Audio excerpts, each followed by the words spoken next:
យូតាមឡាបងឯងមិនធម្មតាទេបងឯងនៅបន្ទប់តែមួយជាមួយស្រីម្នាក់នោះមែនទេអំបាញ់មិញប៉ូលីសបានប្រាប់ខ្ញុំហើយនិយាយឈួតប៉ូលីសអាចនិយាយកុហកបានយ៉ាងម៉េចល្អណាស់បើបងឯងមិនបាននៅបន្ទប់តែមួយទេអញ្ចឹងបងឯងជួយបង្វិលកាមេរ៉ាទៅមើលខ្ញុំចង់ឆែកមើលបន្ទប់ទាំងមូលតាមវីដេអូយប់ជ្រៅហើយបងឯងចង់ធ្វើអីហ្នឹងមិនដែរខ្លាចមែនទេមិនហ៊ានមែនទេខ្ញុំមិននឹងអាចខ្លាចបានទៅអញ្ចឹងបងឯងបង្វិលកាមេរ៉ាឥឡូវនេះមកដើរទៅបន្ទប់ទឹកមើលបើមិនហ៊ានមានន័យថាបងឯងលួចមានស្រីហើយបើមិនហ៊ានមានន័យថាបងឯងលួចមានស្រីហើយ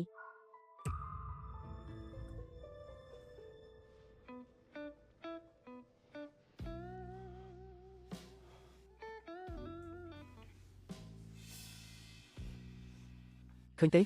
ទីនេះគ្មានមនុស្សទេ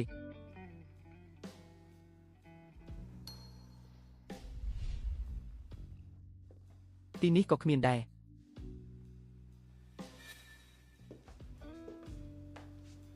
បងឯងមិនចង់មើលបន្ទប់ទឹកទេអីមិនដែរឥឡូវជឿនៅបើបងឯងនៅតែរំខានខ្ញុំគេងទៀតហើយធ្វើឲ្យប៉ះពាល់ដល់ការប្រជុំថ្ងៃស្អែកបញ្ហានឹងកាន់តែធំមិនត្រឹមត្រូវទេពិតជាមិននៅបន្ទប់តែមួយមែនចុះហេតុអ្វីបានជាគាត់លាក់បាំងម្លេះចម្លែកណាស់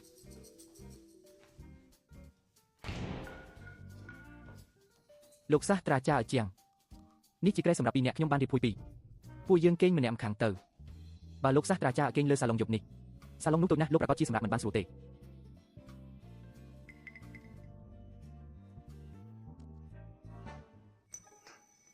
ថាំងខៀវមនុស្សស្រីក្មេងហើយស្អាតដូចជានាងមិនខ្លាចខ្ញុំទ្រាំមិនបានហើយធ្វើអ្វីលើនាងទេអីលោកសាស្ត្រាចារ្យជាងជាមួយនឹងឋានៈរបស់លោកបើលោកចង់ធ្វើអ្វីមែននោះ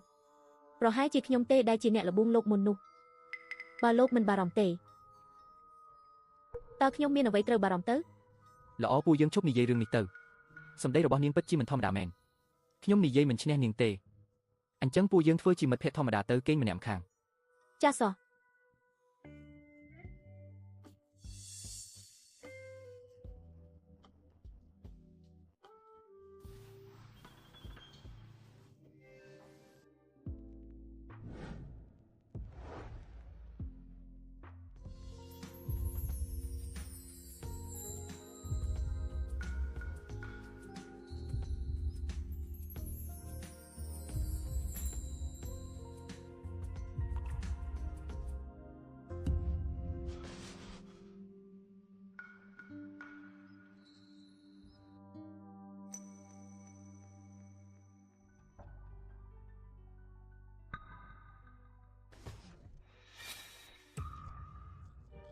លោកសាស្ត្រាចារ្យ